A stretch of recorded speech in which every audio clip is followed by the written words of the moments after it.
Richard Allen was sentenced to 130 years in prison for murdering the two girls. In the small, close-knit town of Delphi, Indiana, life was simple and familiar. With a population of fewer than 3,000, it was the kind of place where everyone seemed to know one another, where neighbors waved as they passed on quiet streets, and where children could roam freely without the constant fear that plagues larger cities. It was a town where people felt safe. Delphi's sense of security was shattered forever when two young girls set out on an ordinary adventure. Abigail Abby Williams was just 13 years old. She had red hair, a bright smile, and a love for the arts. She enjoyed drawing, photography, and playing the violin. Her friends described her as bubbly and outgoing, always eager to try new things. She had a love for animals and a warm personality that drew people in. At just 13, Abby was full of dreams, hoping one day to pursue her passions and turn them into a career. Libby German was 14, a year older than Abby, and every bit as full of life. She was witty, athletic, and fearless. Libby loved playing softball, spending time with friends, and exploring the outdoors. Her family often described her as brave, someone who stood up for herself and for those around her. She was protective of her loved ones and carried a natural curiosity about the world. Together, Abby and Libby were inseparable. They were more like sisters than best friends, sharing secrets. On Monday, February 13th, 2017, school had been canceled due to a snow makeup day. For the girls, this meant a rare day of freedom, a chance to enjoy the winter sunshine without the usual routine of classes. That afternoon, they decided to go hiking along Delphi's famous Monenwai Bridge Trail.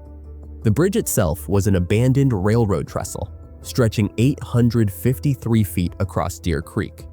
Its weathered wooden planks were uneven, some with gaps wide enough to glimpse the water far below. At around 1:30 p.m., Libby's older sister dropped them off near the trailhead. The girls began their walk toward the bridge, laughing, talking, and snapping photos as they went.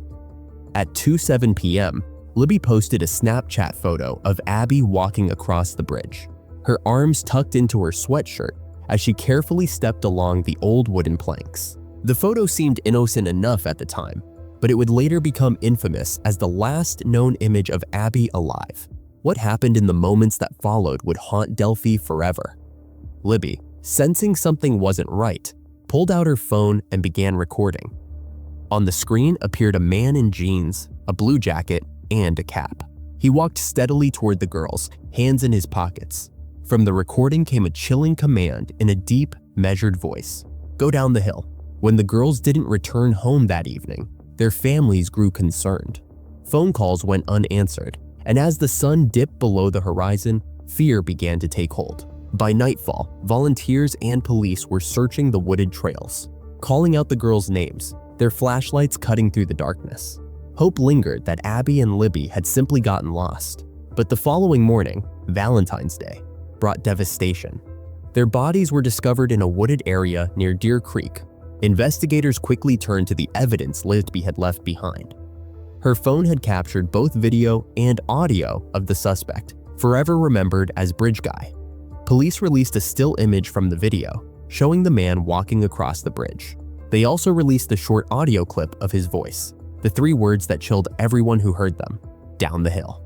The case drew national attention. It wasn't often that a murder investigation began with a victim's recording of the killer.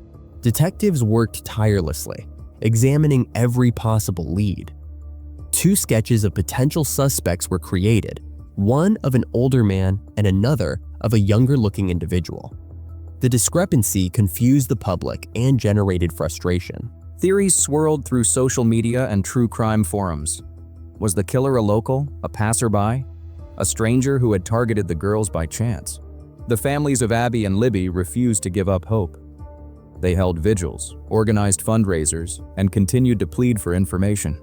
Every year on the anniversary of the murders, the community gathered to honor the girls, their faces illuminated by candlelight, their names whispered in prayers. Libby's grandmother, Becky Patty, often addressed the public directly, begging for answers. If you know anything, she pleaded, please come forward. Years passed. Investigators received thousands of tips, but none that led to an arrest. The case seemed destined to remain unsolved, another haunting mystery in the annals of American crime. But Delphi refused to let go. The families refused to stop fighting, and in October of 22, after nearly 6 long years, a stunning breakthrough finally came. 50-year-old Richard Allen, a local man who worked at the CVS pharmacy in Delphi, was arrested and charged with the murders of Abby and Libby. Allen had lived in the town for years with his wife Kathy, blending seamlessly into the community. He was described by neighbors as quiet and unassuming, a man who never drew suspicion. But when investigators revisited old case files, they discovered something shocking.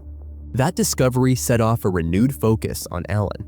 Forensic testing linked him to a crucial piece of evidence, an unfired .40 caliber bullet found near the girls' bodies.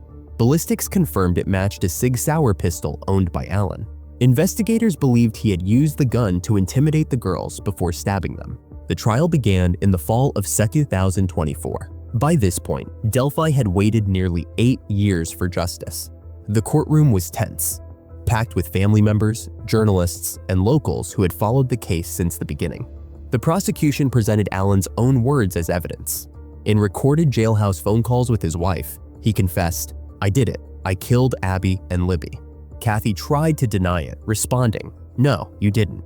But Allen repeated, "Yes, I did." A psychologist who had evaluated Allen testified that he admitted leading the girls down the hill with the intention of sexually assaulting them, but panicked when he thought someone might be nearby. The defense argued that Allen was mentally unstable, suffering from the effects of solitary confinement, and that his confessions were unreliable.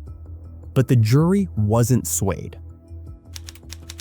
Richard Allen was found guilty of the murders of Abigail Williams and Liberty German. The following month, Judge Fran Gull sentenced him to 130 years in prison, 65 years for each murder, to be served consecutively. "You rank right up there with the most heinous crimes in the state of Indiana," the judge said as she delivered the sentence. For the families, it was a bittersweet moment. Justice had finally been served, but the loss was as raw as ever. In the courtroom, Libby's grandmother, Becky, looked directly at Allen and said, "I hope you live with the same fear you caused Abby and Libby in the last hour of their lives." Abby's mother, Anna Williams, echoed the grief that lingered. "You think hearing guilty is going to be enough, but it doesn't bring her back. The girls are still gone." Prosecutor Nicholas McClelland praised the girls' courage. Libby had the wherewithal to pull out her phone, to know something wasn't right. That recording was arguably the biggest piece of evidence we had. He also thanked Abby for hiding the phone so investigators could find it. The bravery of 2 young girls had helped solve their own case. Today, the Monon High Bridge remains standing, no longer just an abandoned trestle, but a solemn reminder of Abby and Libby. Visitors leave flowers and notes at its base, honoring the girls whose lives were cut short, but whose courage helped bring their killer to justice. Each February, the community gathers to remember, to grieve, and to promise that they will never forget. The Delphi murders are more than just a tragic crime. They are a story of 2 young girls who, in their final moments, showed extraordinary bravery. A story of families and a community who refused to give up. And a story of justice, delayed but not denied. Richard Allen will spend the rest of his life in prison. But the haunting echo of those words, "Go down the hill," will forever linger in Delphi. And the memory of Abby and Libby will remain, etched into the hearts of all who knew them and all who came. Thank you for watching. If this story moved you, please like, subscribe, and turn on notifications for more true crime documentaries.